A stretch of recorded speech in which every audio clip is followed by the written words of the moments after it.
Жолой менен алтын көкіл раушан.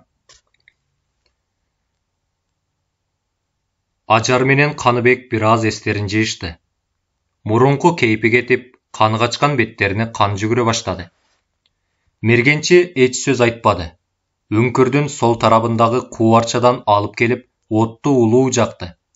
Ажар менен Қаныбекти оттун боюна жакын отургузуп, жылыңгыла.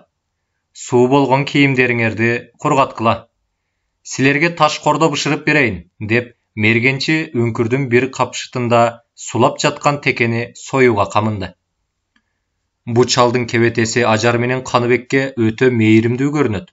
Эски сары жаргак шымына шымданган сары ала шайы чапан, белиндеги чоң кисенин айланасында илинип турган ок салгыч, куу салгыч, дары салгыч, оттук, устара, шибеге, кездик бул кишинин кесиби мергенчилик экендигин көрсөтүп турат. Балам, мына бул боорду бышырып жеп тургула. Абдан бышырбай, саал шөөшүн каны менен бышырса, кийиктин боору таттуу болот. Жанадарлыгы да бар, деп мергенчи текенин боорун алып, Ажардын алдындагы отко салды. Эне, көсөнү мага бер, мен бышырайын, деп Каныбек Ажардын колундагы жыгачты алып, отко салынган боорду бышыра баштады. Каныбек боорду бышырып болгончо мергенчи текени союп дагы болду. Ажар менен Каныбек мергенчинин текени бат союп болгондугуна таң калгандай бирин-бири карашты. О, айланайын, дал менин көңүлүмдөгүдөй бышырган турбайсыңбы? Көзүң терүү экен, чоңоюп бой жетип, борбуюп катканда адам болорсуң, деп мергенчи Каныбектин маңдайынан сылады да колун өптү. Ажар менен Каныбек үчүн мергенчинин бул сөзү алтындай баалуу, абдан жылуу болду. Мергенчи отту дагы улуу жагып, текенин көөдөнүнө бир далай этти чүйгүндөп батырып, үңкүр алдындагы кичинекей булак суусунан колу менен койду да, мына, таш кордо деген ушул, деп текенин көөдөнүн бүтүн бойдон оттун ортосуна салды. Боордон кесип оозуна салып чайнап олтуруп, ал терең ойго кетти. Мергенчинин көрүнүшү бүтүндөй өзгөрүлдү. Оозундагы боорду анда-санда чайнаганда жаак эттери бырышып, көк ала сакалы эрбең этип, чекесиндеги бырыштары калыңдап, кабактары бүркөлүп, көк ала тарткан узун каштын алдындагы бажырайган эки көзү барган сайын куушурулуп, тунжуроодо. Мергенчинин бул кейпи Ажар менен Каныбек үчүн табышмак болду. От чартылдап күйүп, созолонгон көк түтүндү үңкүрдөн төр жагына узатууда. Тыштан келген жел көк түтүндү суюлтуп, үңкүрдүн үстүңкү бети менен тышка айдап чыгарып жатат. Ажар менен Каныбек үчүн бул түтүн коркунуч эле. Түтүндү уулап, куугунчулар же өтүп бара жаткан жүргүнчүлөр келип, калуу коркунучу от жагылгандан эле пайда болгон. Бирок бул сырды мергенчи билген жок, жана билгизүүнү Ажар менен Каныбек каалаган дагы жок. Мергенчи колундагы акыркы кесим боордозуна салып, балам, жаш балаңды ээрчитип, кандайча себеп менен караңгы түнгө калдың эле? Ажар чын сырын айтпай, жай гана төркүндөрүнө барып келе жатып, жолдошторунан адашып калган бир жесир катын экендигин билдирди. Мергенчи Ажардын сөзүнө ишенбеди, анткени мергенчи Ажарды мурун эки жолу көргөн. Ошондуктан Ажардын калп айтканына капаланган сыяктанып турду да, бул качып келе жатса керек деп ойлоду. Отту дагы демеп жагып, жаңы кайнай баштаган таш кордону оңдоп коюп, үңкүрдүн оозунан баш багып жол тарапты карады. Эч ким көрүнбөйт. Балам, сөзүңө жакшы ишене албай калдым, деп мергенчи ордуна барып олтурду. Жок акебайым, ишениңиз, деп Ажар мергенчиге жалынычтуу көз караш кылды. Мейли балам, эчтеме эмес, бирок күн батканча үңкүрдөн эч кайда жылдырбаймын. Сүйлөсөм сөзүмдү угуп, берсем тамагымды жеп отура бергиле, дегенде Ажардын көзү жалжылдап, кычыктарына жаш толду. Кагылайын акебайым, андай дебеңиз, рахмат. Курсагыбыз анчалык ач эмес, үйүбүз алыс. Эптеп жарыкта жол арбытканыбыз жакшы. Жок, деди мергенчи ачуулангандай кесе сүйлөп. Ата, андай кылбаңыз. Bizди өлümден алып қалғаныңызға чоң рахмат. Қолдан келсе, жолыңызды қылсақ болот эле. Бирок эч нерсе биздин жоктугун көрүп турасыз. Эр акысы эрде жүрсө жаман болбос. Сиздин бул кылган жакшылыктарыңыз менин мойнума карыз болсун. Эр жетип, эсейгенде экилтик кылып кайтарармын. Андан көрө аты жөнүңүздү айтыңыз. Өлүмдөн алып калган ата эле деп, атыңызды ардактап, карызыңызды көкүрөгүмө түйө жүрөйүн ата, деп Каныбек тегеле мергенчиге карады. Мергенчи эч сөз айтпады. Каныбектин сөзүнө таңдангандай болуп, көпкө чейин тиктеп турду да, «Эчедесиң?» dedi. 13-төмүн ата. Атың ким? Каныбек. Кайсы уруктансың? Билбейм. Атам кул, энем күң экен. Кайсы уруктан качан бутташып келгенин билишпейт, деп Каныбек шылкыя төмөн карады. Дурус. Мен силерди качкын деп ойлодум эле. Рас. Oyum tuğra çıktı, dep mergençi jol tarapты дағы қарап келіп кайра олтурду. Ажар менен Каныбек үчүн качкын деген сөз кыйын болду. Ажар кандай болсо да качкын эмеспиз деген сөз менен мергенчини ишендирүү аракетинде. Бирок Каныбектин ою энесине каршы эле. Кандай болсо да мергенчиге чынын айтмакчы, бирок энесинин калп айтып койгонунан гана такалууда. Ошол, күн батканча эч кайда кетпейсиңер, dedi мергенчи кабагын түйгөн калыбынча. Таш кордонун сыртында күйүп жаткан этти көсөөсү менен кыра. Анан караңгыда кантип кетебиз, акебайым? Dedi Ажар, жалынган аянычтуу жалдырай карап. Күн баткандан кийин кое бересизби? Dedi Каныбек. Балким такыр кетирбесмин, деп мергенчи кабагын түйүп койду. Ажар менен Каныбек бирин-бири карады да шылкыя калың ойго киришти. Экөөнүн ою барган сайын чийленип, келечек үмүттөрдү терске чыгаруучудай болду. Силер азыр кетесиңерби же кетпейсиңерби? Ал табышмак. Табышмактын жандырмагы табылганча менин айтайын деген сөзүмдү уккула, деп мергенчи бышкан эттен кесип Ажар менен Каныбекке берди. Бирок Ажар менен Каныбектин жүрөгүнө эт барбады.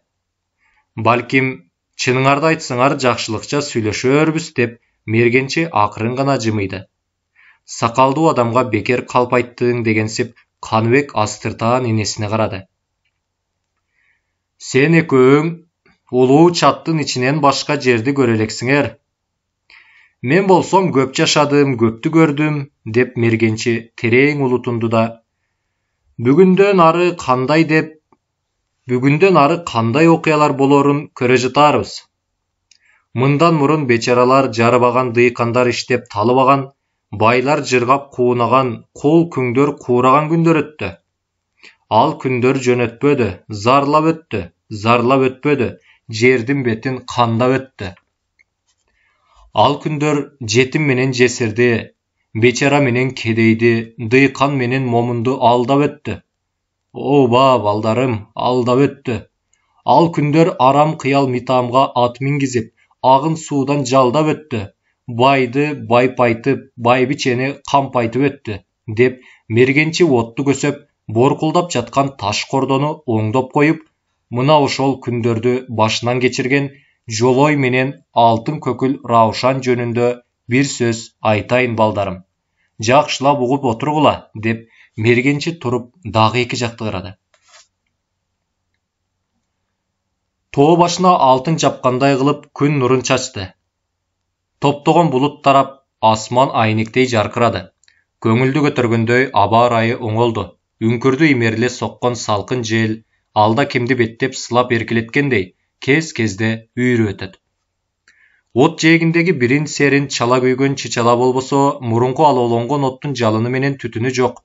Мергенчи таш кордону алды да сыртындагы күлдөрүн тазалап, күйүктөрүн бычагы менен кырып, үңкүрдүн төр жагындагы таштын жапсарына алып койду. Кече ачарчылыкта казак кайың саап, кыргыз ызар көлөпкө барып, кайра чубап келгенде Жолойдун атасы кара бала ойноп жүргөн бала экен. Ал кезде алдуулар алдап, күчтүүлөр зордоп алып турган жоокерчилик убак. Ошондо кара бала колго түшүп, Кадырбайдын атасынын колунда кул болуп жүрөт. Ал кезде алдуулар алдап, күчтүүлөр зордоп алып турган жоокерчилик убак дебедимби? Кадырбайдын атасы эшигинде жүргөн Алтынай деген күнүң Карабалага алып берет. Алтынай менен Карабала кечээ карып калган кездеринде Жолой деген балалуу болот. Жолой 20-га чыккан кезинде Карабала менен Алтынай өлүп калат. Жолой жашында эле чыйрак чыгып, эр көкүрөк баатыр болот. Жолой эрдигине чыдабай, ээсинен башын азат кылууну суранат. Бирок Кадырбай Жолойду азат кылбайт. Мени азат кылсаң да, кылбасаң да кетем. Мен эл журтумду, тууган уругумду табам. Атам, энем отунуң менен отко жагылып, күлүң менен тышка чыгарылып келген экен. Кадырбай бай, эрдин куну, эриштин айыбы болсо да бүткөн чыгар. Эми мага уруксат кылыңыз, деп Жолой көшөрүп отуруп алат. Жолойдун бул сөздөрүнө Кадырбай чыдабай намыстанат. Жолойдун жүрөгүн өлтүрүү үчүн казыкка кердирип алып сабатат. Бирок Жолой бул таяктан өлбөйт. 6 ай дегенде аман эсен айыгат. Ташбоор, мыкаачы, деп Ажар көзүнүн жашын төгүп жиберди. Ажар Жолойдун таяк жегенине жаны ачуу менен бирге сансыздын таяк жеп келип өлгөнүн көзүнө элестетти. Кадырбай Жолойго эмне үчүн уруксат бербеди экен, деди Каныбек. Каныбектин бул суроосу азыр гана чыга калган жок. Бул суроо көптөн бери Каныбектин көкүрөгүндө эле. Эмне үчүн кул дешет? Эмне үчүн кулдар өз эрки менен жүрүшө албайт? Эмне үчүн кабак терип кулдар эркин күлө албайт? Деген суроолор атасы сансыздын сөзүнөн улам Каныбектин көкүрөгүнөн оруна алып келген. Балам, кул, өлсө кунсуз, сатса пулсуз, эшек катары иштеп, ит катары ирегеден тамак ичкендерден, элден калган таштандыны кийип, жуундуну ичип жан баккан бир күнөөсүз карып, эмгеги эсепсиз бир бечара. Мындай кулдарды көрүнгөндүн бардыгы урунбайт. Урунчулар гана урунат. Даңкы менен жер жарып, кара мүртөздүгү менен элди алдап, каарынан кан тамызгандар гана кул урунат. Алар кулдарын башкара албаса, же качырып жиберсе, же кая шаяк кылгандарына жаза бере албаса, кул ээсинин баркы кетет.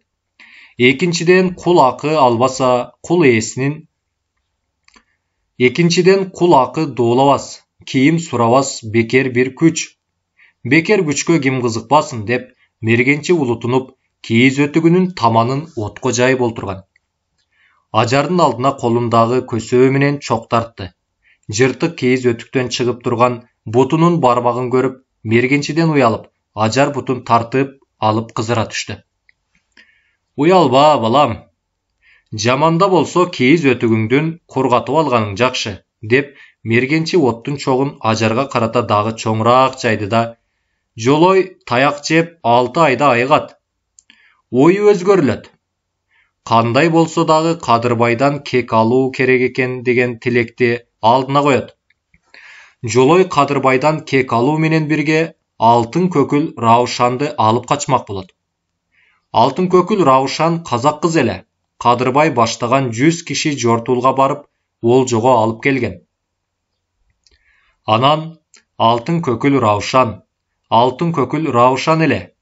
Бою ноуда чыккан кырчын талдай, кашы жаңы тууган айдай, көзү карагаттай, жагы субагай, бети талдырмач, кызылдуу, аркар көкүрөк, башында жекей, көйнөгү жашыл туар, сары ноколуу кызыл манат пешманту бар. Чачтары 4төн 12 өрүлүп, айдалы менен 2 жаактап төгүлүп, алдыңкы чачы тизеден, арткы чачы толоор сугунан өтүп турат. Алтын көкүл Раушандын турган турпаты, суналган келбети, кабагын салып капаланбай күлүмсүрөй маңкайып турганы көрүп турган элдин санаасын санга, ойго белди. Жортуулга барып келгендер, айылдын чогулган элдер, Алтын көкүл Раушандан башкага көз салышпады. Жортуучулар казактын алып келген 2000 жылкыны бөлүп алуудан мурун Алтын көкүл Раушанды бирөөгө ыйгарууга көчтү.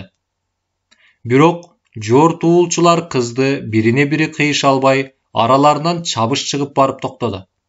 Авышка, Ушул баланы сен сурасаңчы, балким сага береби, сени кадырлап сыйлашар деп кемпири баалкан абышкасы Керечке айтты. Сураса сурайын кемпир, менин оюмдагы ошондо турат деп Кереч кемпирин ээрчитип алып, каз канаттап турган жортуулчуларды көздөй жөнөдү. Кереч ошондо 88-дин Керечтен кемпири 12 жаш кичүү. Жаш баланын жытын жыттап, ыңаалап ыйлаган үнүн угууга зар болгон адамдар. Бир ат, бир бээ, 2 улактуу эчкиден башка Керечте байлык жок. Кара санап каз кылууну эч ким үчүн ойлобогондор. Кереч мойнуна курун салып, кемпири көргөндүн буурчагын мойнуна өткөрүп, беттерин жашка жуугузуп, кардыккан кары үндөрүн чыгарып, колдорун жая, «О, каглайын балдар, карыңардын арманын угуп, тилеги бир орундаткыла. Атты арыганда көр, эрди карыганда көр» деген. Менин карыганымды көргүлө.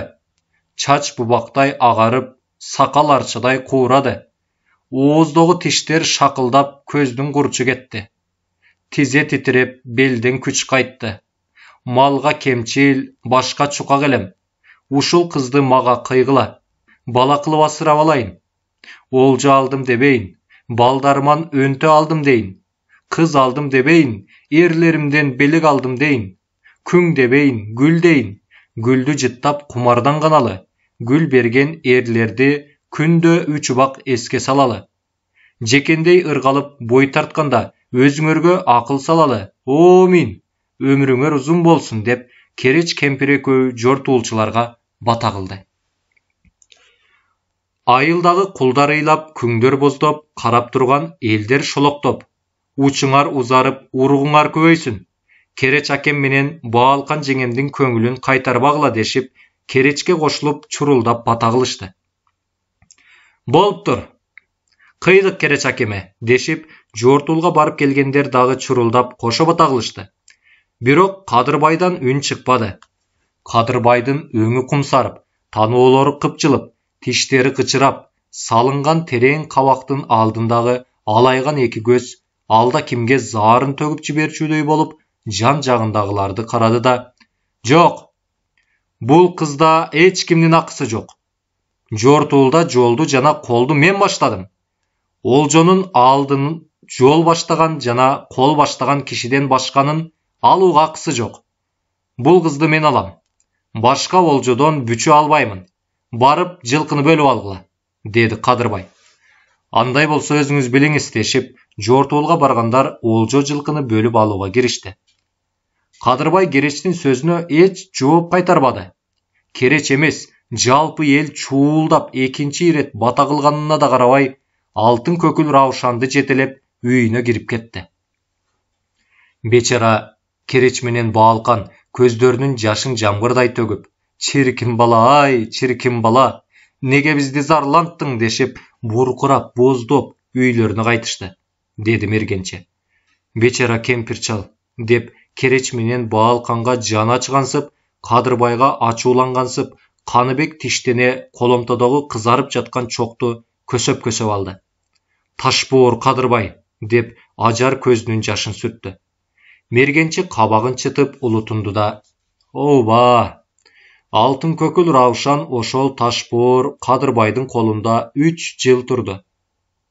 13-төн 16-га чыкты. Бирок ал 3 жылдык өмүр алтын көкүл Раушан үчүн арзанга түшпөй кымбатка түштү.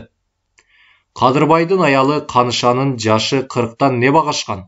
Ошондой болсо дагы алтын көкүл Раушандан бак, намыс талашып, анын колунан жумуш, башынан таяк кетирбейт. Анткени алтын көкүл Раушан Кадырбайдын болочок токолу болорун Канышага Кадырбай мурунтан эскерткен. Эшиктен башы кире электе Кадырбайдын токолу болорун алтын көкүл Раушан да билген. Билгенде амалы канча, этегин кармар баш калкылар жер көрүнбөгөндөн кийин Канышанын каарына чыдап Раушан жүрө берген. Алтын көкүл Раушан Канышанын каршылыгына эч кайышпады. Элеси алыстан качкан аркардай болуп, келбети керүүдөгү маралдай суналды. Акча бети нурданып, жибек чачы жылтылдап, тизеден төмөн тушарга жетти. Мына алтын көкүл Раушандын бул көрүнүшү Кадырбайды өзүнө тартты. Кадырбай кийинки кездерде алтын көкүл Раушанга болушуп, Канышаны көп ура турган болду. Бул кордуктарга чыдабай, Каныша муунуп өлүп калды. Канышанын өлүмү Кадырбай үчүн бир жагынан сүйүнүчтүү болсо да, экинчи жагынан күйүнүчтүү болду.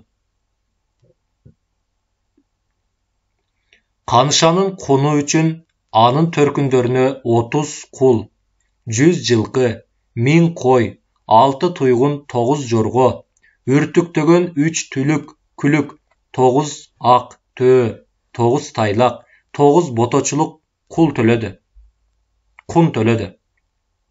Бирок Кадырбай бул кундарды өз эрки менен төлөбөй, аргасыздан төлөдү.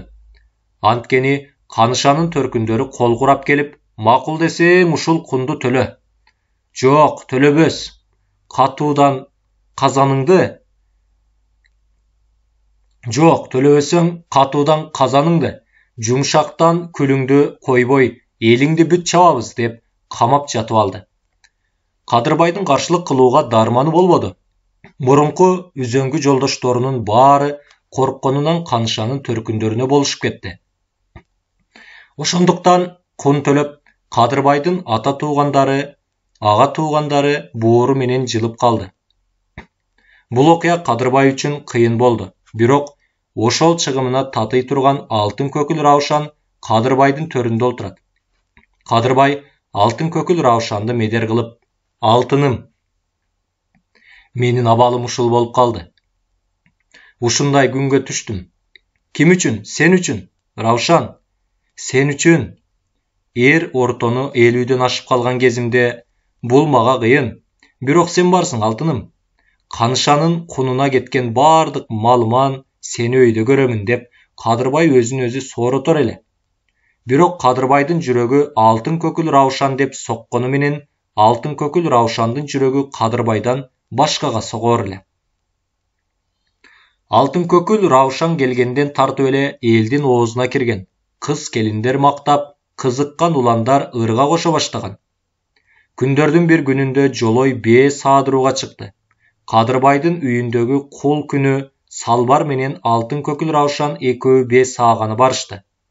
Алтын көкүл Раушан байлоодо жулунуп турган кара кулундун маңдайынан сылап, "Секирме калкам, секирме" деп кулунду тээктен чыгарып, энесин эмизип тартып туруп, "Ау, Жолой, аю" дейм. Эрксиз байлаууда турган кулундун жерегине не баргылыгын билемисиң? Жок, тилсиз айбандын жүрөгүндө эмне бардыгын кайдан билейин? Бирок эрксиз байлоодо турган кулун менен эркин жүргөн кулунду түрдүү жагынан ажыратууга болот го. Ажыратууга болады, деп алтын көкүл Раушан акырын гана улутунуп, терең ойго кетти. Бейлерди Жолой саадырып, кулундарды агытты. Сааган сүттөрдү көтөрүшүп бара жатып, байлаудан босанган кулундардын оюн салганын карасаңчы, Жолайжан, деди. Садagaң, ата-энеңдин алдына барсаң, сен дагы оюн салар элең, деп Салбар эмнегедир муңайды. Ардактаган акем, мен шашем кайдабы? Ойнаган курбу курдас теңим кайдабы? Торга түскөн туйгунду куткарууга тилектес бирөө жарым табылмаймабы? Деп акырын гана сыгырылтып ырдап, алтын көкүл Раушан үйгө жөнөдү. Алтын көкүл Раушандын бул ыры, созолонуп жибектей муңдуу үнү Жолойдун жүрөгүнө от салды. Бул жөнүндө Жолой көп ойлонду, бирок чубалжыган терең ойдун акырына чыга албады. Үйдө киши жокто, же тыштан ээнирээк кезигип калганда, "Жолойжан-ау, карның ачтымы? Айтпесе бир сөз айтканы турсуңбу?" деп алтын көкүл Раушан Жолой унчукпай гана алтын көкүл Раушандын колун акырын кармап туруп, "Айтпасам да жүрөк сырын билерсиң" дегенде, "Билем, Жолайжан, билем. Бирок сол жүрөктүн билгенин жүзеге чыгаруу неге турар экен" деп алтын көкүл Раушан дагы Жолойдун колун кысып коёр эле. Ушун этип Жолой менен алтын көкүл Раушандын ортосундагы катнаш жакындайт. Табышмактуу көз караштар, түйүндүү сөздөр барган сайын бири-бирине челенише берет. Ау Жолайжан, сені мен құл дебейін да, өзімді күң дебеймін.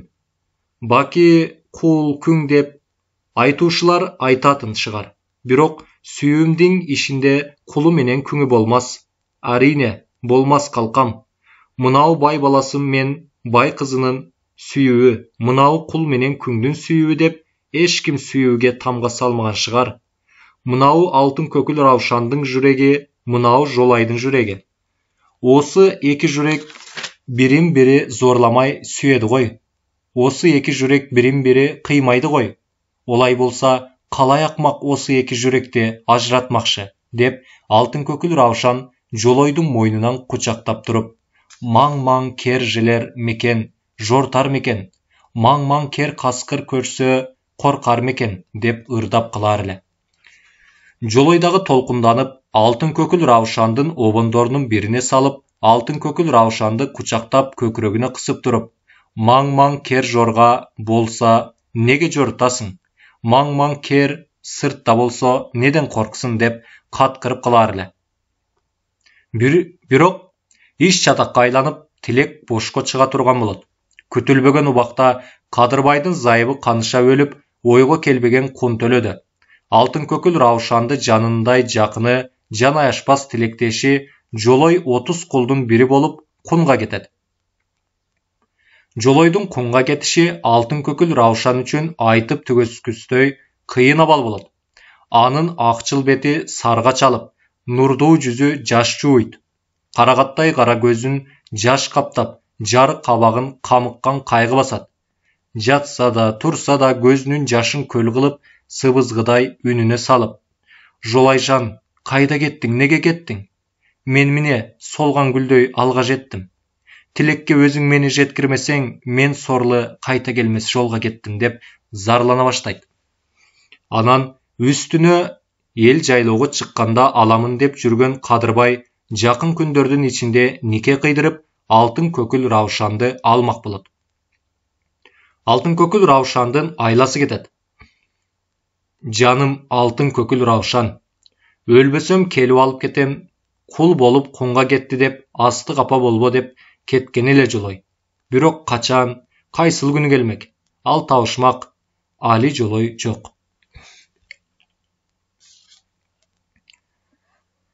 Жолой кул боло кунга келип, башка эшикке кызмат кылганына бир жумага жакындап калды. Бирок Жолой азыр кимдин кандай экендигин биле элек жана алтын көкүл Раушанды Кадырбай алганы жатканын дагы билбейт. Өлбөй аман болсом, эл жайлоого чыгарда кере чакем аркылуу кабарлашып туруп, алтын көкүл Раушанды алып качам. Алтын көкүл Раушанды алдейлеп өстүргөн ата энесине алып барам. Аңгыча бул жерден өзүмө тилектеш курбу курдаш табам. Жараган эки атты таптап багам, деп Жолой ушул оюн медер кылып, Канышанын атасы садырдатканын жылкысын багып жүрө берет. Азыр эле кабарлашып туруп, эки жарагы атты кантип минип, алтын көкүл Раушанды алып качканын кандай? Жок, Жолой, сен жаңыласың. Азыр кыш, ак кар, көк муз ашуудан сени ашырбай, карга кузгунга жем кылат. Сабыр кыл, Жолой. Жаркырап жаз чыкканда тилекти орундатууга бет алганың жакшы, деп Жолой ат жалын тиктеп, жылкы четинде туруп, ойго кетер эле. Чындыгында Жолойдун ою чын эле. Ак кар, көк муздуу кышта эмес, атыр жыттуу гүл бураган жайда дагы улуу чаттын ашууларын ашып, ат башы, нарынды басып, ысык көлдүн этегин кыркып, казакка качуу кыйын. Экинчиден Жолой менен жылкы багышып жүргөн жылкычылар көп. Алардын кандай адамдар экендигин Жолой али биле элек. Анын үстүнө Жолой жоболондуу кул. Бир шумдук кылбайт деп ишенүүгө болбойт, сак болгула, деп Кадырбайдын садырдаткага айтканы бар. Ошондуктан анын артынан көзөмөлдөп жүргөндөр дагы бар. Анын үстүнө алтын көкүл Раушанга жиберүүгө ишеничтүү киши таба элек жана экөөнүн арасы керегүнчүлүк жол болуп калды. Жолой алтын көкүл Раушанды алып качуу ишин эл жайлоого чыгууга чейин калтырды. Күндүзү бийик кырга, чокуларга чыгып, жол чала баштады. Түнкүсүн кирпик көзүн какпайт. ат жалын қармап өбөктөп, түп-түз терең ой көзін қаптайды. Ат жалын қармап өбөктөп, түпсіз терең ойларға түшөт. Алтын көкіл Раушанды көз алдына елестетіп, анын айтқан сөздөрүн қарағаттай көздөрүн есіне салат. Кетесің бе жолай жан бөтөн жерге? Құл болдың ба шыныңмен бөтөн елге? Кетсең аман сау болғын жаным қалқам, көз қарыңды сала жүр қайнай белге, деп ақша қызыл бетіне салалап аққан жаштан тамға салып, жолой кетіп бара жатқанда елге көрінбей, алтын көкіл Раушандың ыйлап тұрғаны ардайым жолойдың көз алдында. Жолой бұл ырды эчен қайталап ырдап, сүйгөнін көз алдына елестетіп тұрып, басым байлап денемде атап едім. Алтын көкіл Раушан қынай белге, жаным саулем, үмітім алдымда тұр, көзің жасын көл қылып жылай берме, деп ырдап қыларлы. Жолойдың бұл ырын жылқычылардың бардығы ұғышат, бирок эмне үчүн ырдалып қалған ыр екендигин билишпейт. Ерігіп отырғанда Жолойдон ырдаған ыр чыга турган болсо, жылқычылардың бардығы үн қошып көтөрүп кетер эле. Жолойдун ойлоп айткан сөзү, оттуу шайыр мүнөзү, денесиндеги жигиттиктин келбети, кайраты жылқычыларга сүйгүнчүктүү кыла баштады. Жолой күндөн күнгө жылқычылардын ич койнуна кирет. Жылқычылардын бардығы Жолойго тилектеш боло баштайт. Кулдук айыбың болбосо, эл оозуна кирген элдердин бири болмок экенсиң дешип, жылқычылар дагы оюнчудан Жолойду тамаша кылышат. Бир күнү кыламыктап кар жаайт. Жылкыларды үйдөн жогору керүүгө кар тептирип салып, жылкычылардын бардыгы үйгө келет. Анда жылкычыларга тамак кайда? Өлгөн жылкынын этин жеп, болбосо кысырактарды байлап саап, кыштын күнүндө шыргалаңдаган музда кымыз ичише турган. Жылкычылардын алды бир аяктан шыргалаң кымыз ичип, арты иче электе жылкычылар чурулдап, кишинеп кое берди. Бардыгы жабыла жүгүрүп чыгып барса, бир тору жылкы учуп келе жатат. Ал көп тору жылкынын бири эмес, садырдатканын ыйык көтөргөн тору айгыр эле. Тору айгыр жылкындын камбар атасы. Кокус тору айгыр бирдеме болсо, тору айгыр үчүн 90 кулдун башын алам деп садырдын айтканы жылкычылардын эсинде.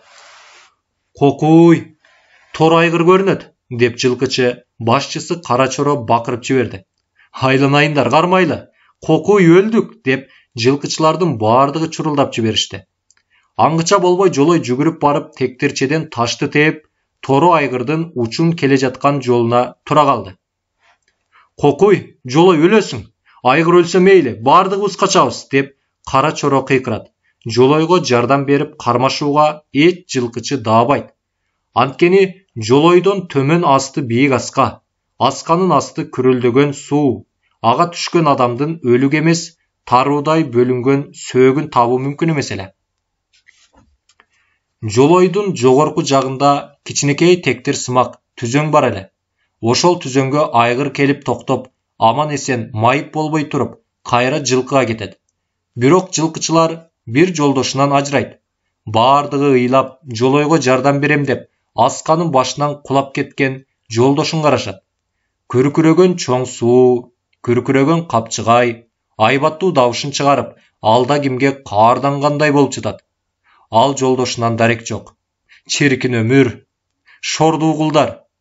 Ушун эткен кулдардын көз жашын көрүп, кайгы муңун угаар адам бар бекен деп, Жолой көзүнө жаш алып, үйдү көздөй басат. Жылкычылардын бардыгы үйгө киришти. Бирок тамакка эч кимиси сугулбады. Көздөрүнүн жашын мөлтүлдөтүп, ар кимиси ар түрдүү убайды тартып, болочок тагдырын ойлошот. Үйдө жылкычылардан барбы? Деген тыштан дабыш чыкты. Жылкычылардан эч кимиси козголбоду. Жолой селт эткендей башын көтөрүп кулагын салды. Анткени тыштан чыккан үн Жолойго тааныш сыяктанды. Азаматтар, бириң чык. Жок, сураймын, деген керечтин үнү дагы чыкты. Жолой тура жүгүрүп чыкканча, эшик алдында отурган эки жылкычы чыга жөнөдү. Жолой чыкканда Кереч эрдин тиштеп койду. Амандашууга умтулган Жолой Керечтин эрдин тиштегенин көрүп, кайдыгер адамча салам айтты да: аксакал, жол болсун. Кайдан келе жатасыз? Эмне жоготтуңуз эле? Андай болсун, балам. Жол болсо жок, табылган жерден болсун. Келе жаткан жагым кыбыла. Жол издегендин жолу чалды куйду. Жоголо электен мурда өрдөштө элек. Эми кыштоодобуз деп Кереч кончундагы күмүштөгөн мүйүз чакчасын сууруп, чакчасынын чагарагын шарак-шарак эттире кагып, алаканына насыбайдан чоң тартым салды да тилдин алдына карата кагып коюп, чакчасын кончуна салды. Жокту жок издеген табат, жолдошу шайыр болсо жолоочунун кумар канат. Сөз жакшысын кулак билет, кыз жакшысын ынак билет. Кыздын кыя тартып басканы, кыйбасына сөз айтканы. Бозойдун мыйыгынан күлгөнү, селкисинин оюн билгени. Бураң белдин кайгыга батканы, бозойдун кабарсыз жатканы. Тобурчагым тог эле деп, толгонуп кечикпесең. Жол алыс эле деп, ара конуп жүрбөсүн. Мейли, ара консо консун, бирок арманда болуп күйбөсүн. Күн борошолоп кар түштү. Күлүстөн жандын күйүтү күчтүү. Эт жүрөк оттой жанды, 2 күндүк өмүр калды. Кайтаруучу жок болсо колоттон табарсың, болбосо капшыттан кол саларсың деп, бир кыз ашык болгон жигитине салам айттырган экен деп, Кереч билер билбес жылмайып көзүн сүзүп койду. Жолойдон бөлөк жылкычылар Керечтин сөзүнө түшүнбөдү. Жаңы эле дайынсыз болуп өлгөн жолдошуна кайгырып отурган жылкычылар издеген жогун айтпай, кайдагы кыздын сөзүн айтып олтурат деп Керечти жактырышпады. Жолой жылкычылардын бул мүнөзүн байкап: издеген жогуңуздун түрүн айтыңыз, аксакал. Айтайын, балам, айтайын. Алжып калган чалдын сөзү көңүлүңөргө толбогон чыгар, деп оозундагы насыбайын түкүрүп, байлоодон күлүк уурдатып, ошону изүүлдөп жүрөм. Эн тамгасы жок, өзү ак кула. Кааласа кылар көп санат, калбыр өпкө жес канат. Жабышкак далы салык төш, кара байыр казанат. Асыл чыккан нерсеге айтпаса еп келер. Далай сөз, бото борбуй буурасан, доду маңдай бото көз. Деген күлүк эле, деди Кереч. Жолой саал жымыйып: күлүгүңүздү ашыра мактап жибердиңизби, аксакал? Кереч атын моюнга бир чаап: балам, жалдуу болсо ат, жакалуу болсо тон дейбиз. Башы кара, буту айры болсо киши дейбиз. Бирок тондун тонун, аттын атын, кишинин кишисин эл билет. Эл ичиндеги көптү көргөн кыраакы сынчылар билет, балам. Андай ак кула атты көргөнүбүз жок, деген жоопту алып, Кереч келген жолуна салып бура тартканда: аксакал, жанагы кыз ушул кездеги кызбы же илгерки кездеги бир кыздын тамсилиби, деди Жолой. Балам, ал кыз ушул кездеги кыз болсо бармак белең, деп Кереч көзүн кысып каткырып тура калды. Жок, аксакал. Баса ошол кыз азыр болсо: жеттим, кайттым, тапшырганыңды айттым, зарыктырып кеч келем. Сак бол. Кыл куйругу экөө, бирок азыр асыңарга жок көсөө. Белегиңди белендеп берки үңкүрдөн тосуп ал деп айтыңыз, дейин дедим эле, деп Жолой күлдү. Кереч дагы башын ийкей каткыра күлдү. Чалдын кубангандай каткырыгына кээ бир жылкычы таңыркап күлөт. Жылкычылар Жолой менен Керечтин сөзүнөн шек албады. Өткөн убактагы кыз келиндер жөнүндө болгон иштерди өз ара эстерине салып кеп кыла башташты. Жолой Керечтин аркасынан карап турду да эмне кылуу жөнүндө терең ойго кетти.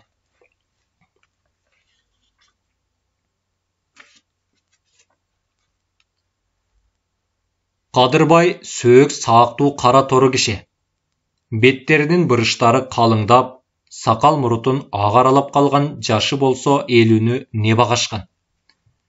Башында чоң кара тебетейи, саймалуу сары жаргак шымына көк ала байрак чапанын шымданган, белинде күмүштөгөн чоң кесе, бутунда туюк ултарган, бийик такалуу оймолонгон кызыл соору өтүк. Сыңар тизелеп төрдүн чыгдан тарабында отурду. Кадырбайдын 12 канат ак үйү эркектер менен жык толгон. 12 карыш казанда кайнап жаткан от жагып, дуударышып жүргөн эки жигиттен башкалары өз ара түркүм кептерди сүйлөшүүдө. Олтургандардын сөзү абдан кызыды. Ар ким өз билген сөзү менен Кадырбайга көңүл айтып, өздөрүнүн тилектештигин билдиришет. Элдин салты, атанын наркы ушул, Кадырбай аке. Элдүү түлкү ачка өлбөйт деп, мына кече күнү эчтемең жок калсаң, бүгүн корооң малга толуп калды.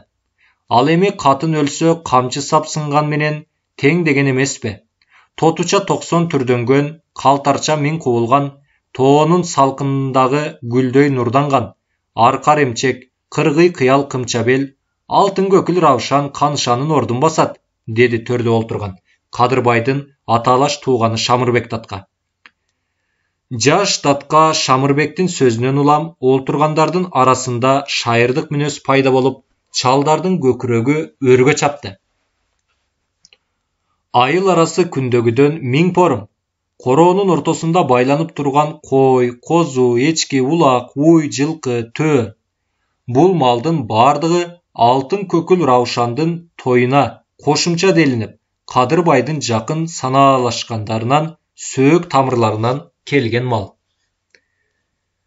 Короонун тегерегинде калмакча байланыштырган эркектердин аттары, түрдүү жабдык салынган аялдардын аттары, айырмачтуу балдардын тайлары, короодон обучуроок токумдарын салбыратып өгүз, бакырып төө турат. Кызыл тазыл кийинген кыз, келиндер кыргоолдой кылактап, кайырчыктап, кызыл түлкүсүндөй чубалышып, бир үйдөн чыгып, экинчи үйгө кирип жок болушат. Үйдүн эпчи тарабында көзгө жекендей ыргалып, тийген, айдай жаркылдап, алкымдарын агартып, башындагы үкүлөрүн сеңселтип, бойго жеткен карадалы кыздар отурат.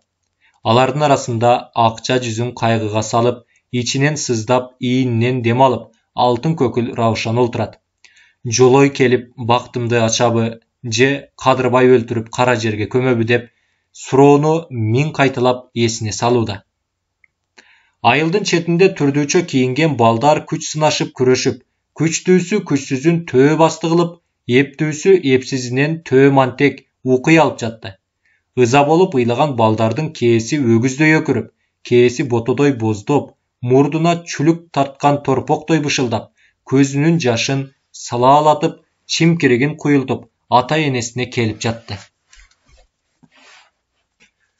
Тойго келген селкисинин же томуктай сырын сактап айтуучу жеңесинин көзүнө көрнүүгө келген көпкөн кара мурут жигиттер, майжыттанган бозбалдар, 3төн 4төн аттардын арасын саялап, көздөгөн кызын көңүлүндөгү жеңесин акмалайт.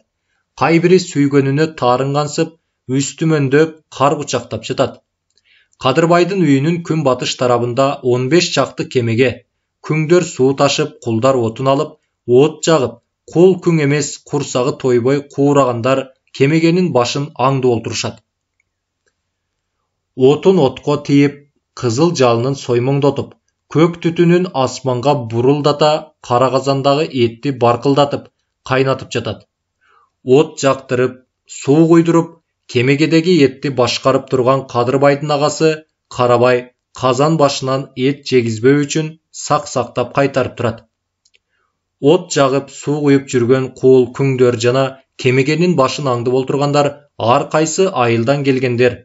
Коноктор бирдеме артса шапшум эте, артпаса ар дайым таш жалак калып жүргөн шордуулар эл арасында көп эле. Астында ашы, үстүндө үйү, башында эрки жок кул, күңдөр эмес, 6 ай жайы акылдан тынбай иштеген дыйкандардын дагы курсагы чыга нанга тойбойт. Эл арасында эгин аз эгилет. Жер таштуу жана ак топурактуу болгондуктан эгиндин өнүмү кем. Дыйканчылык кылгандардын көбү көрүнгөн байларга иштешет. Капка эмес, топу, калпак, баштыкка гана ченеп эгин эгишет. Анын үстүнө элдин бардыгы көчө тоно түн өткөрүшөт. Кышкысын нанды этке шилти кылып, жайкысын ак менен күн көрөт. Төмөнкү четки кемегеде от жагып бир кул отурат. Үстүндө алгылыктуу кийими да жок. Куур тон, куур шым, башында тери малакай, жыртылган чокой, оң жагы чокоюнун жыртыгынан бутунун башы көрүнүп турат. Оттун табы менен денеси жылуу сыяктуу. Каардуу бутун кагып коюп, казанга көзүн тегилтип, астыртан Карабайды карап коет. Карабай ары жакта казандагы этти оодарыштырып жатканда, баягы кул казандагы эттен үзүп оозуна сала койду. Карабайдын колундагы темир чеңгел кулкул кежигесине тийгенде, кулкул башы кемегеге тыгылып, эки колу оттун чогуна батты.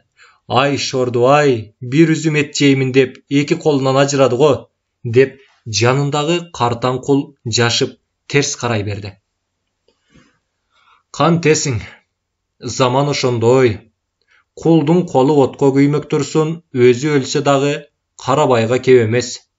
Ошон үчүн Карабайга ал эчтеме дебеди. Эч ким кулга болушуп кийлигише албады.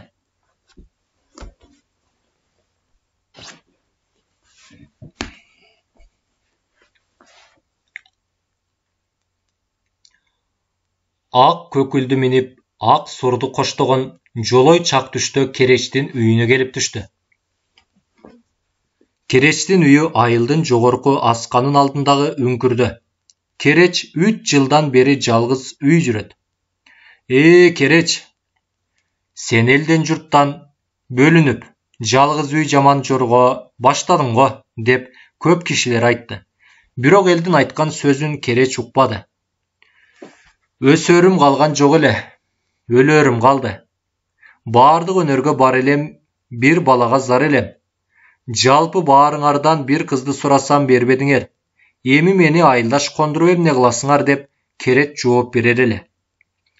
Керечтин жалгыз үй жүргөндүгүн себеби алтын көкүл Раушанды сураганда бербеген Кадырбайга жана ага туугандарына таарынгандыгы. Экинчиден, алтын көкүл Раушан менен Жолойдун аманаттарын сактоого жалгыз үй жүрүүнү ыңгайлуу болгондугу. Кереч кемпир экөө тең Кадырбайдын тоюна барган эмес. Жолой келеби же келбей калабы деп олтурганда, Жолойдун келип калышы Кереч менен кемпир экөөнү чоң кубанычка салды. Арбаңыз энеке, бар болса даган, деп Баалкан Жолойдун эки бетинен өптү. Келгениңди киши көргөн жокпу? Жок. Менин келгеним жаман болгон жокпу, деп Жолой жылмая Керечке карады. Эң жакшы болду, деп күдүңдөй Кереч колун нускап, Кадырбайдын аялында эмне болуп жатканын көрдүңбү? Кадырбайдын айылында эмне болуп жатканын көрдүңбү? Көрдүм, деп Жолой жылмайып күлө. Алтын көкүл Раушандын тою болуп, тогуздап мал союлуп, тоодой тамаша болгон жатса керек. Ооба, деди Баалкан. Жакшы экен, деп Жолой улутуна күлүмсүрөдү. Кана, эми кандай кыласыңар? Дешип, Кереч кемпир экөө Жолойдун эки жагына келип отурушту. Кандай кылат элек? Баягы айтып жүргөндөй кылабыз. Качан? Ал түндөбү? Жок, азыр. Сен жалгыз, алар көп. Алтын көкүл Раушанды күндүз алып кетүү кыйын, деп Кереч кемпир экөө каршы чыга баштады. Жок, алып кетем. Жарактарыңызды бүт берсеңиз алып кетем. Кечке калууга болбойт. Анткени акылдашып туруп, жылкычылардын бардыгын байлап салып чыктым. Балким артымдан куугунчу келип калууга да мүмкүн. Анын үстүнө жол жаман. Ошондуктан азыркысы жакшы. Жоого келбей тойго келген элден алтын көкүл Раушанды ажыратып алуу оңой, деди Жолой. Жолойдун сөзүн Кереч эп көрсө да, кемпир коркуп безилдеди. Бирок кемпирдин сөзүнө Кереч менен Жолой карабады. Баалкан жаш кездеги ээр токумун үйдөн алып чыгып, Жолойго берди. Жолой алтын көкүл Раушанга арнап ак сурду токуду. Баалкан жаш кездеги ээр токумун үйдөн алып чыгып, Жолойго берди. Кереч үңкүрдүн төрүндө каткан сыр бараң менен өзүнүн ай балтасына кошуп, түпөктүү найзасын алып келип берди. Ме, буларды кий садаган. Кереч акеңдин жаш чагындагы кийим эле, деп Керечтин төө жүнүнөн жасалган чепкенин, саймалуу сары жаргак шымын жана туулгасы менен соотун алып чыгып берди Баалкан. Бул сыяктуу кийим жана жарактар жортуулга аттанып жүргөндөрдүн азчылыгында гана бар эле. Бирок сыр бараң сыяктуу мылтык бул жердегилердин эч кимисинде жок. Эл ичинде 5 кол менен гана санаарлык мылтык бар. Алардын баардыгы бараң эмес. Бир чай кайнамда бир атар милдеттүү кара мылтыктар. Милтелүү кара мылтыктар. Ошондуктан Жолойдун ишенгени сыр бараң жана өзүнүн мүчөсүнө бүткөн баатырлык. Ал сыр бараңдын окуясы түгөнбөйт. Ошондуктан кыскартып айтканда мындай. Ушул өткөн жайында Кокон, Ташкент тараптан бир чоң соодагер келет. Ошол соодагерлерге 6 ат уурдап берип, Кереч аркылуу Жолой 60 огу менен сыр бараңды сатып алып калат. Анткени алтын көкүл Раушанды алып качуу үчүн Жолой мурун эле камынып жүргөн. Жолой Кереч менен Баалкандын батасын алып, ак көкүлдү минип, ак суурду коштоп, асканын маңдайындагы өтөктү имерилип, Кадырбайдын айылынан төмөн жагын көздөй жөнөп калды.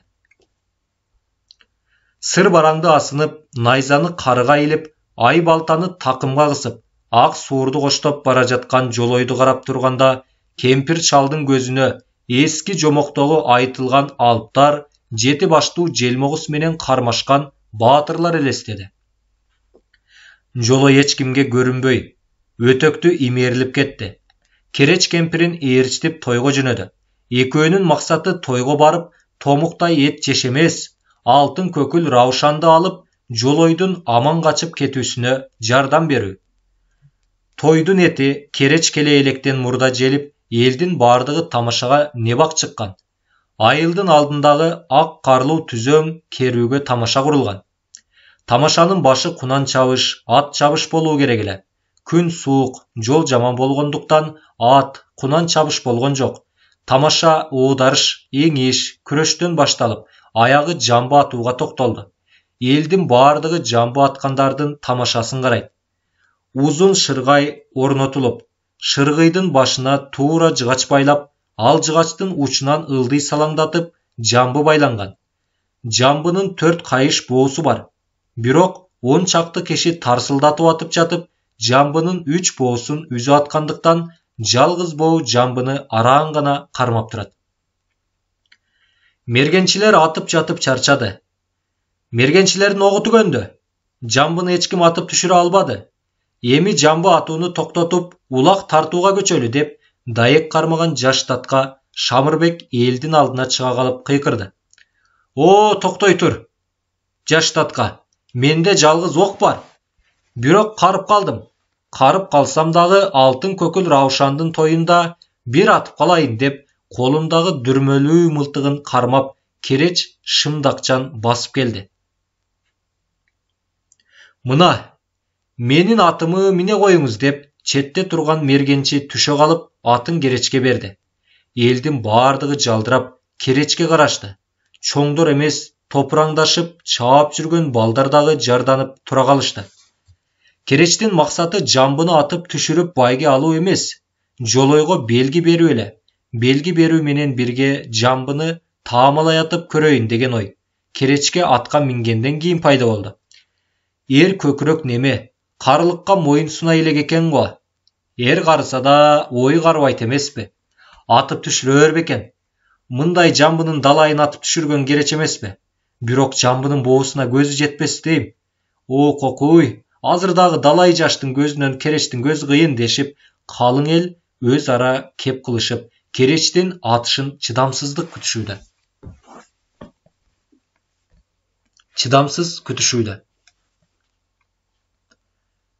Кереч тизгинди жия кармап туруп, атты такымга 2-3 чаап, мурунку жамбы атып жаткандардын изине салып, аттын оозун бош кое берип, сызылтып жөнөп калды. Керечтин 2 колу мылтыкта, 2 көзү жамбыда. Элдин баары бир эсе жамбыны, бир эсе Керечти карайт. Жамбы аткандын байгесине 2 жамбы, 1 тайлак, 1 кул сайылган. Тиги жамбы байланган шыргыйдын түбүндөгү 2 жамбы, 1 тайлак кармап турган карып аттуу кул бала. Ошол жамбынын байгеси. Бул кул баятан бери далай мергенчини көздөн өткөргөн, бирок Кереч сыяктууну көрө элек эле. Салабаттуу түзүк киши экен. Эгер ушул киши жамбыны атып түшүрүп мени алса, кор болбой курсагым тоёр деген тилек менен карып көзүн айырбай Керечти карап турду. Кереч сыздырып бара жатып, тарс бир койгондо жамбы дагы топ этип жерге түштү. Карап турган эл бир эсе таң калды. Бир эсе кубанычтуу чуу менен соогалап Керечти карап чаап калышты. Караганда тапкан байгемди өзүм билейин. Мына бул өспүрүм кул бала экен. Өзүм бала кылып алайын. Бир жамбыны мен минген аттын ээси алсын. Тигил жабагы менен тайлак силерге таштаган өбүлгөм деп Кереч байгеден тапкан баласын жетелеп, мылтыгын таяна үйүнө карап жөнөп калганда, төмөнкү тумшуктан кыйкырыгы менен кулакты жаңыртып, тарсылдаган мылтык үнү менен жерди жарып жолой чыкты. Жоо болсоң жообуңду айт, жортуулчу болсоң жекеге чык деп Кадырбай Жолойдун алдынан утурлады. Бирок Жолой жооп бербей Кадырбайды ыргыта атты. Жолойдун келбетин, Кадырбайдын аттан кулап түшкөнүн көргөн жараксыз эл качпай турсунбу? Ата балага, бала атага карабай, элдин тамтыракайы чыгып качып калды. Жоо келди деп элдин алдыңкысы артыңкысынан, арткысы Жолойдон качып, катын бала чоң дебей чаң тополоң түштү. Коркконго кош көрүнөт эмеспи?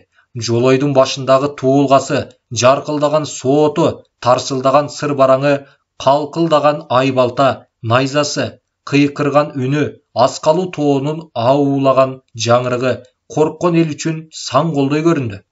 Кокуйлап ыйлаган катын, кыз, бөкчөңдөгөн кемпир чалдар, бүжүрөгөн жаш балдар айылдын артындагы корумга карап качып жатты.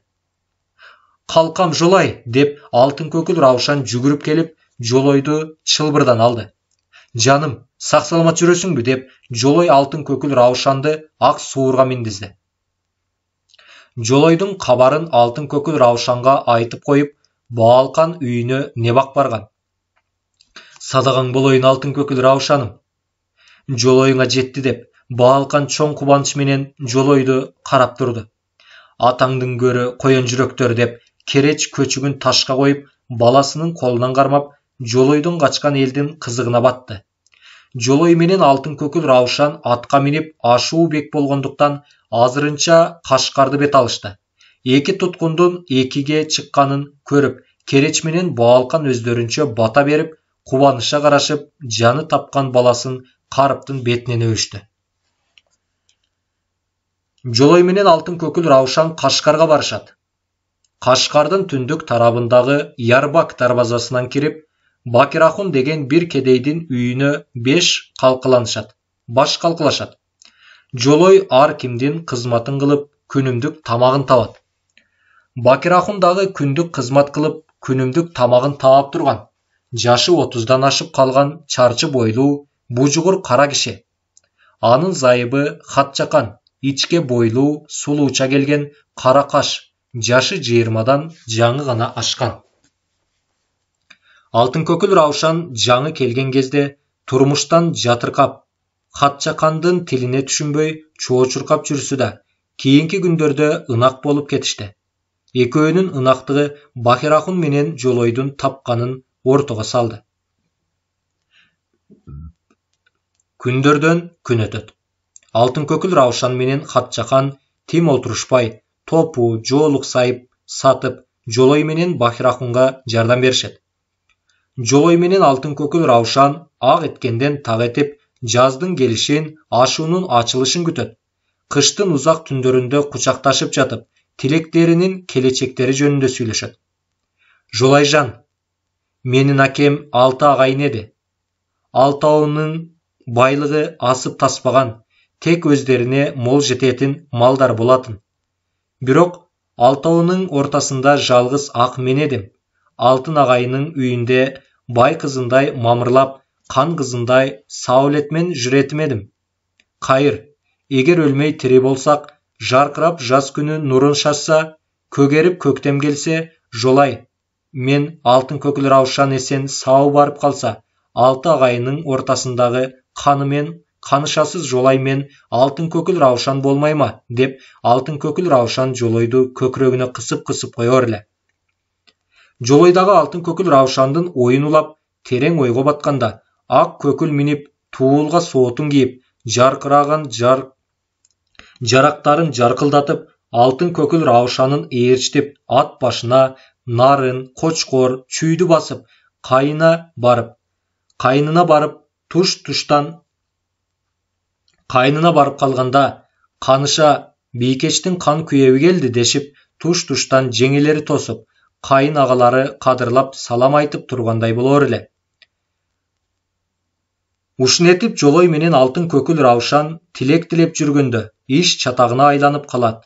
Аны алтын көкіл Раушан, Хатчахан, Бакирахун Жолойлор билишпейт. Эки күлүгүн алып, Жолойдун кайда качканын Садырдатка билбейт. Алтын көкіл Раушанды алып качкан ким экендигин Кадырбайдын агасы Карабай, жаш таткасы Шамырбек дагы билишпейт. Бирок тегеректеги элге суроо салып, жар чакыртышат. Бул укмуштуу кабар узун элдин учу кыска элдин кыйрына жайылат. Бакирахундун үйүнүн чыгыш жагындагы короодо Азнахун деген Кашкардан чыккан чоң бай жана Шаңыя турат. Азнахундун жашы 60ка барып калган. 6 жерде аялы бар, бирок алтын көкіл Раушандын сулуулугу Азнахунду кызыктырат. Жатса да, турса да, алтын көкіл Раушан Азнахундун оюнан чыкпайт.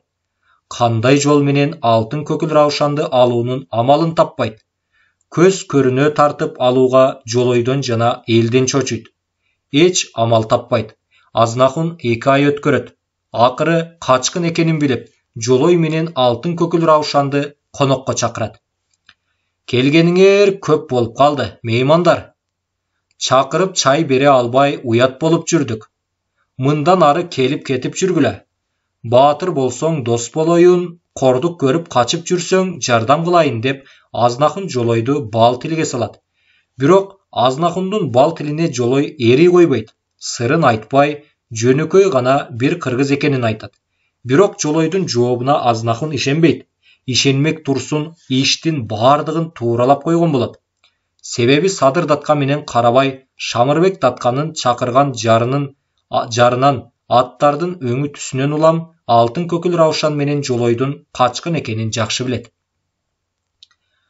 Капа болбой, олтура туруңуздар деп Азнахун тышка чыгаар менен, аттигиниң ай, ушул иттин чакырганына бекер келген экенбиз деп Жолой оозун карманып башын чайнайт. Жолайжан деп алтын көкіл Раушан Жолойду кучактай кылат. Аңгыча болбой Азнахунду паралап койгон шет айы 20 чакты черик менен кирип келет. Жолой оңойлук менен моюн бербейт. Дегенче эки чериктин жүрөгү үзө тээп, эң акырында өзү колго түшөт. Анан барып колу бутуна зоолу салдырып орго түшөт дегенде, ай кайраныш Жолай ай деп Каныбек обла калды. Ошентип Жолой орго түшөт. Алтын көкіл Раушанды болсо колу бутун байлатып, оозун таңдырып, түнү менен Кашкар дарыясынын боюндагы үйүнө Азнахун алдырып барат. Эки жаштын бакты талайына көзүн арткан кара өзгөй Азнахун карап олтурабы. Өзүнчө ырымын жасатып, эртеси кечинде нике кыйдырып, алтын көкіл Раушанды 7-чи аялдыкка алат. Бирок алтын көкіл Раушан Азнахундун аялы болуп жүрүүдөн баш тартат. Ошондуктан Азнахунду өлтүрүп качып чыгат. Ал жалгыз жана жөө качып кутула албай турганын сезгенден кийин боюн сууга таштап жиберет дегенде, алды садаган ай деп ажары ыйлап жиберди. Каныбек болсо эрдин кесет иштеп, кабагын түйүп олтурат. Ажар менен Каныбекти көрүп, жана өткөнүн эске түшүрүп, мергенчи дагы көзүнө жаш алды. Оттун чогу өчөйүн деп калган. Убакыт болсо эрте бешим. Жол тараптан дабыш чыкканын мергенчи туруп, акырын карады эле, жүктүү эшек айдаган 10 чакты адам улуу чат жакка өтүп кетти.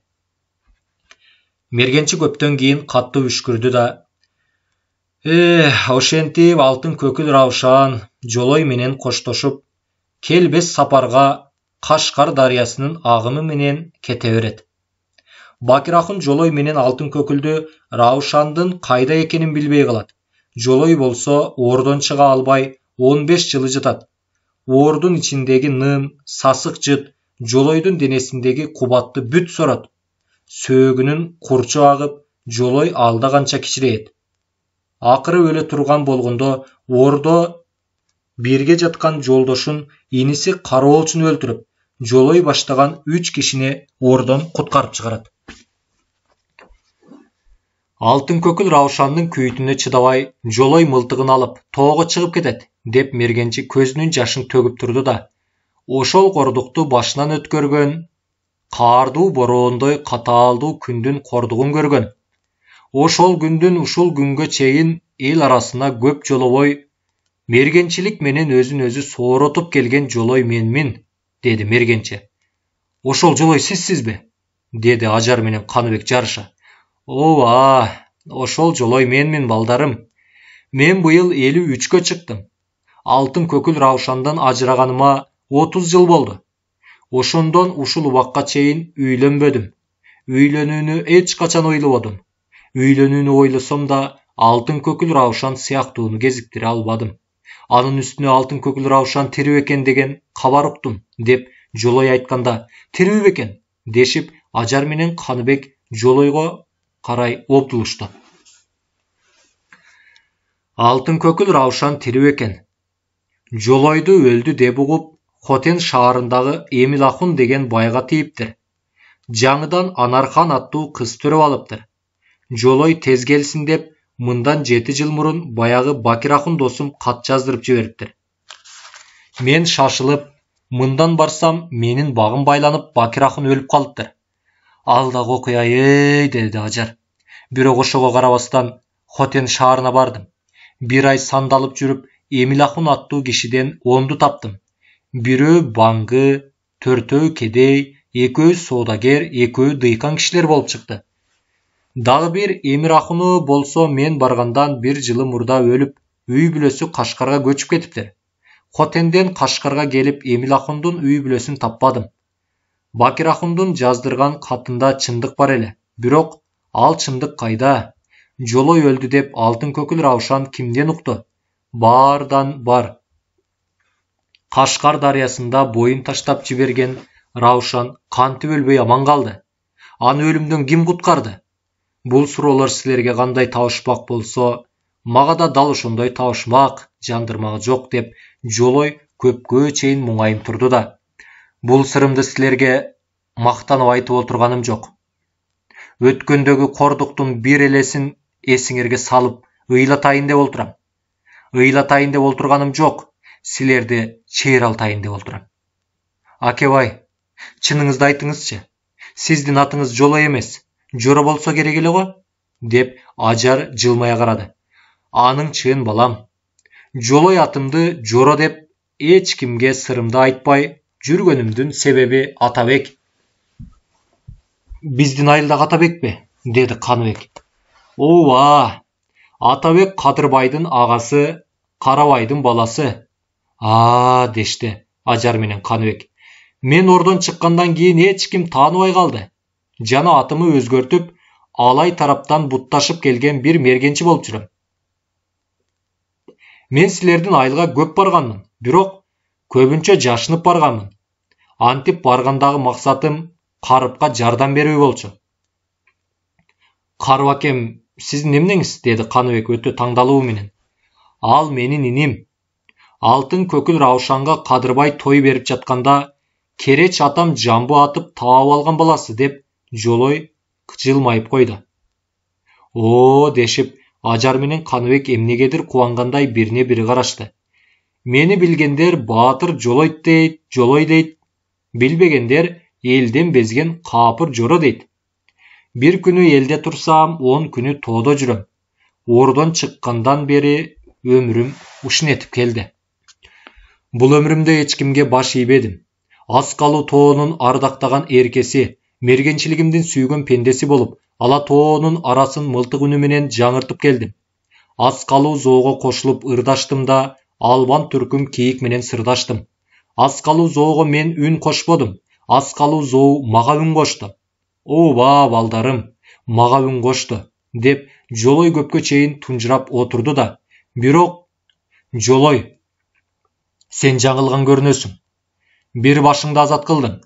Айры ширақ мылтық алып, ала тоонун аскасын жаңыртып, өзіңді өзің соороттың. Сен сияқты қул, күңдөр, жетім жесір зарлап жүргөндөр елде жоқ беге? Елде жоқ беле? Көп эле го. Алардағы сен сияқты эркиндикти жакшы көрөт эле го. Мына ошолор жөнүндө. Жолой, сен эмне кам кылдың? Деген суроо 2 жылдан бери жүрөгүмдүн башынан орун алды. Бирок оюмдун учу кыйрына жетип, келечегин чече албадым, деп Жолой дагы терең ойго кетти. Биз сыяктуу зарлагандар көп экен го. Жана көп дагы өткөн экен го, деп Каныбек дагы терең ойго кетти. Бышкан эттен жеп алып, күн баткан кезде үчөө жолго чыкты.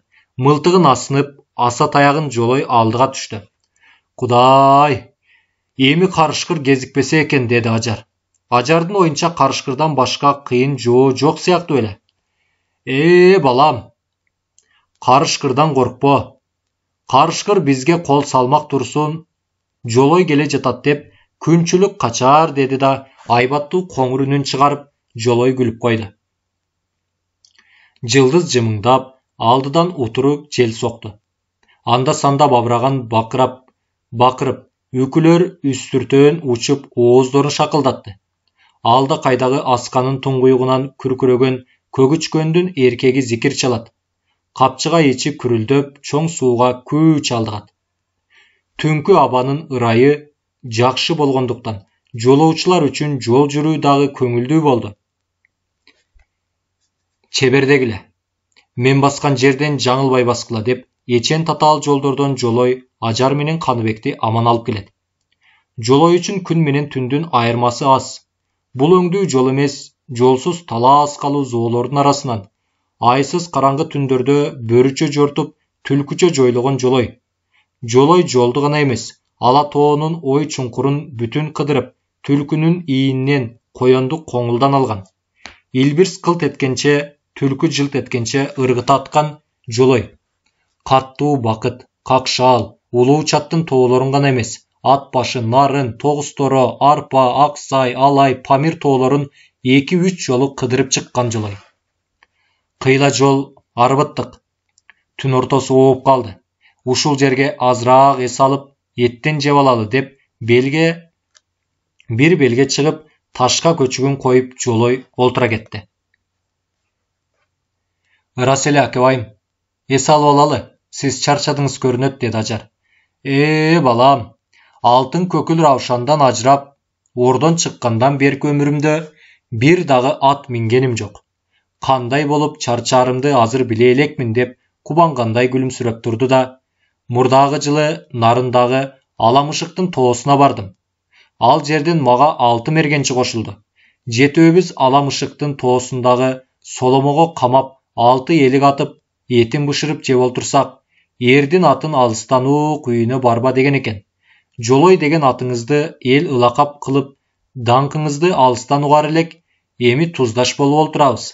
Мергенчилигиңизди көрсөтүп кетиңиз, деп калышты. Ошондо отурган мергенчилер: калпты чындай айтса, чын чычайып үйдөн чыга качат экен, деген ылакап бар. Анын сыңарындай калпты чындай, аксакты тыңдай кылып айткан, мактанып сын таккандар мергенчилердин арасынан көп чыгат, балдарым. Анан ошол мергенчилерге мергенчилигимди көрсөтүү үчүн Нарындын башы 2 нарынга бардык. Бугу үйүрүн кайтарып калган кез эле. Эс алып тамактанып олтурсак эле буканын ышкырыгы чыгып калды. Акырын өңүп барып калсак, 16 айры куу бугу 30дай маралды матап турган экен. Куу бугудан корккон букалар ар кайсы жердеги токойдон сагаалап карап турушат. 7 мылтык тең дүрмөттөлүү, кулактары тартылган. Бирок кандай алып, кандайча тездик менен атканымды билбейм. Куу бугуну баш кылып, 7 бугуну кулаттым. Мына ошондо кумардан бир кандым, деп кубангандай жылмайды да, союп алгыла, деп бугуларды баягы жолдошторума таштап, алардан 100 ок, 150 атымдай дары алып, ошол 2 нарындын ортосунан чыгып, арпанын тоосуна 2 күндө келдим. Ошондо дагы чарчаган эмесмин, балам, деп Жолой ордунан туруп дагы жөнөп калды. Таң ата, Наград чалдынын ашуусунан түшө калгандагы белге чыгып туруп: Балдар, эми коштошолу. Таң атты. Зымканаға келіп қалдық. Эми мындан ары коркунуч жок. Тетиги зымкананын жогорку жагына барсаңар, ошол жерден Нуранын суусу 3 айрылып агат. Ошол 3 айрыктан кечип алып, теги көрүнгөн белди ары эңкейсиңер, көк суудагы элге жетесиңер. Кош, келин балам, мындан ары калп айтпай жүргүн. Калп жакшы болбойт. Сөз чынынан эч качан бузулбайт. Төөгө байланган көнөчөктү карап жүрбөй түшүрүп саласың деп Шамырбектин зайыбы сени уруп жатканда ажыратып койгон мен болчумун. Өткөн жылы Шамырбек өлгөндө экинчи көрдүм. Шамырбектин кулу Сансыздын зайыбы экениңди жакшы билем балам. Ал гана эмес, Карыптын зайыбы Айша өлгөндө Сүйүмканды колунан жетелеп, Алымды Каныбек менен эмчектеш кылып бакканыңды да билем. Силерди көптөн бери билсем да, көзүңөргө көрүнбөй, сырымды айтпай жүрүшүм менин жамандыгым, ыгы жок сактыгым. Айып менде, ажар балам. Каныбек, балам, жаш экенсиң. Жашта болсоң айткан сөздөрүңдүн көбү олуттуу көрдүм. Эр жетип чоңойсоң, кор болбоссуң. Бирок сөзүм бар деп көкүрөгүңдө сырыңды айтпа. Мен сыяктуу аңгаал болбо. Ар иштин келечегин ойло. Мен сыяктуу өз башыңдын камын ойлобо. Жалгыз башты жан сактатуу оңой балам. Көңүлүмө жаат деп көрүнгөнгө дос болбо. Достун түбү маймак, уурунун түбү айгак. 100дөн 1-ди, 1000ден 10ду танда. Укпайт деп ушак айтпа, билбейт деп уурлук кылба. Бул эки иш эр жигиттин багына каршы иш. Эр жигиттин башына эмне келип эмне кетпейт. Дала иш келип, дала иш кетет. Көптү көргөндөн сөз оку, көөнөрбөс кылып бөс току деген. Бирөө айткан сөздү көп ук, бирок олутсуз укпай ойлонуп ук. Кылар ишиңди көп ойлоп, көп байка. Келечегиңди терең ойлоп, төп байка. 30 өлчөп бир кес. Башыңа тоо түшсө чымындай көр, чымын консо тоодой көр. Ар ишке сабырдуу бол, сабырдуу болсоң сабырсыздын миңине татыйсың. Кекти көкүрөгүңө түйө да бил, ыгы келсе түйгөн кегиңди унута да бил, балам. Ушул айткандарымды эсиңе ала жүрсөң, мен сыяктуу тоо таш кезип кетпессиң, кагылайын. Кош, деп Каныбектин маңдайынан өөп коштошо, жолой кайры тартты.